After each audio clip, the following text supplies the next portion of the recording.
Thank you. I used up my joke the first time, so we're just going to proceed, and I will incorporate it by reference. I'm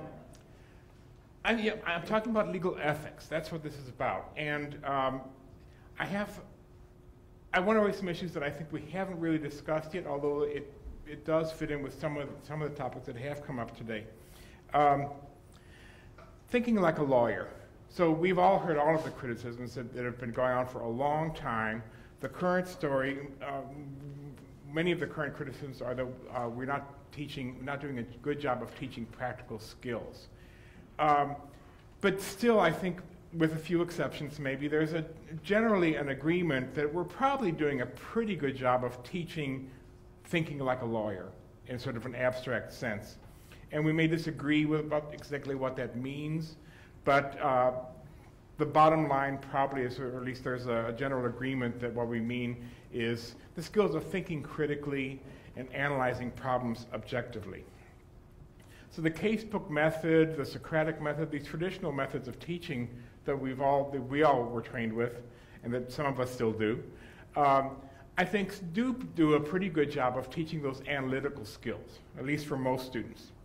One of the problems, though, is that along with that, I think that forces out and ignores sort of the messy personal realities of the parties actually involved in the cases we're studying.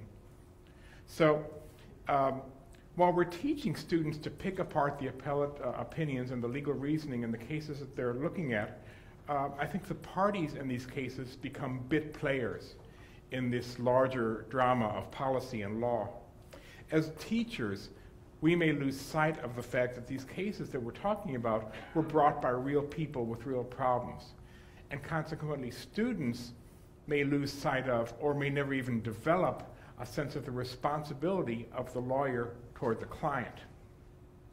I teach legal ethics to second and third year students, so I'm sort of responding to what I see the students struggling with in that class. And the thing they seem to struggle with the most is the material on conflicts of interest. They seem to have a really hard time imagining that a lawyer might ever be ethically required to turn down a paying client, or even to withdraw from representation for the client's best interest. Now, this isn't really that hard to understand. Students are concerned. They're anxious about their ability to earn a living. Are they going to end up as a barista, or are they going to be driving that red Lexus? And they don't think that law firms care very much about ethics, particularly when profits are at stake. So these are real problems. Tuition is too high, student loan debts are too high, and there are too many students out there struggling in non-law jobs that they didn't choose to pay off student loans. But the criticism from this direction of law schools, the criticism from sort of the scam blogs and the mainstream media, I think is important in this regard, in that it makes us in the law schools pay attention to this and think about the plight of the students that we're not serving properly. And the reason why we're here is that we recognize that law schools can't continue going on the way they always have. The downside of this criticism, I think, is that it tends to reinforce the message that lawyers and law students should care only about money. So what gets lost in this story is a sense of the professional responsibility of the lawyer to the client. So I think the biggest problem with this law school scam narrative that we see in the media is that it tends to mistake a single-minded focus on profit for a sort of radical critique of legal education. But that's sort of background. What I want to focus on today, though, is the extent to which we in the law schools may contribute to this mindset, okay? Contribute to the problems that I see in my students in struggling with some of these ethical issues. I worry that law students, or the law schools, are also reinforcing this mindset, this devaluing of the lawyer's duty to the client from a different, but maybe more high-minded perspective. The idea of the lawyer as leader. Many law schools now are trying to reposition themselves in this tight marketplace and saying that we're not just about training people to be lawyers. We're training people to be leaders. Right? The JD, they say, is a multi-purpose degree that prepares people for leadership in almost any field, whether it's public interest work or politics or business. So the lawyer's skills in policy analysis, problem solving, persuasion, all these things, we're told, make the law school graduate a natural policy maker and wielder of power. But this isn't the only way to think about being a lawyer. Not every lawyer is or should be a leader, I think. And it can be dangerous for a lawyer to assume a role of leadership in the wrong circumstances. So for most lawyers, I would submit a better model may be the idea of lawyer as servant. Now, I'm not completely happy with that term, but I'm going to use it for want of a better one, and I want to be clear what I mean by it. This does not mean making the lawyer a hired gun, and I don't mean making the lawyer simply give up their moral judgment and just simply become a tool of the client. What I mean by this is simply a very traditional idea that the lawyer is a professional who puts the client's interest before his or her own. And what I'm afraid that we're seeing in some of this discussion of law and leadership is that law students assume the role of leader in lawyer-client relationships where it doesn't belong. I see this in students assuming that the lawyer makes the important decisions, not only about, to use the language from the rules, not only about achieving the methods of achieving the client's objectives, but about things like whether to inform the client of a settlement offer that the lawyer doesn't think is adequate.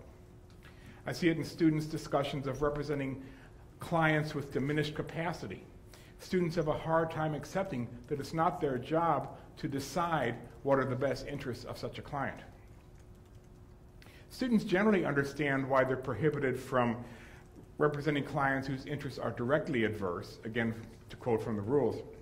But it's hard for them to understand and to accept the duty to avoid situations where there's a significant risk of conflict. And they have a very hard time accepting that in gaining informed consent to our representation where there is a conflict, that their duty is to give the client all the information they need to make an informed decision about the benefits and risks, and not to get consent by persuading the clients to agree. So, most law students are not going to be political or business leaders. Most of them are going to be representing clients. It may be individual clients, it may be corporations, it may be litigation or transactional work. But in any case, their job is to put the client's interests first. So one of the unintended consequences of the law school's marketing of the law degree in this way, as a training in leadership, I'm afraid, is that in ordinary lawyer-client relations, this model of lawyer as leader sort of infiltrates and can become a lawyer who fails to respect the client's autonomy, who falls into common errors, such as, errors using the nicest word I can think of, such as neglecting client matters, bill padding, even misappropriating client funds. If being a lawyer means being a leader, a person with a position of power, then I'm afraid that a collaborative model of lawyering or deferring to client decision-making can seem beneath the lawyer's station. So these values, the professional values of diligence and fiduciary duty, even when it's inconvenient or unprofitable for the lawyer, we try to teach this in ethics class, but this can't be done solely in one class. I think a required course in ethics is essential. I like it. I enjoy teaching it. But it's not nearly enough. I think that law schools need to do more to bring a sense of the lawyer's responsibility to the client back into the classroom. This, to me, is an important argument for the requirement, or the proposed requirement, of experiential legal education. Because clinics and externships and things like that don't just teach practical skills. They also bring the client, the lawyer, the law student face to face with clients and all of their problems, their fears, their hopes and their successes and their failures. This, I think, is something that even if a student doesn't want to practice law, doesn't intend to practice law, that this is an essential part of any legal education. In fact, I would submit that it's especially important for those who would be leaders, those who would use the lawyer's powerful tools in positions of economic or political power to retain that sense of humility and service. But there are a lot of other things besides the clinics and the externships. There are a lot of smaller scale techniques that we can bring into the more doctrinal classes that I think also help in this way, and some of these we already talked about. Stories, narratives, films can be very powerful ways of enriching the cases they're looking at and the issues they're looking at, and again, dealing with the messy situations that clients actually face. Simulations, role-playing, small group discussions can also be ways of helping students grapple with these difficult decisions that they have to make in the face of client needs and limited information. Finally, I would just urge all law professors to just remember the client in your teaching. We should never forget that putting the client's interests before his or her own is the highest calling of the lawyer. Thank you.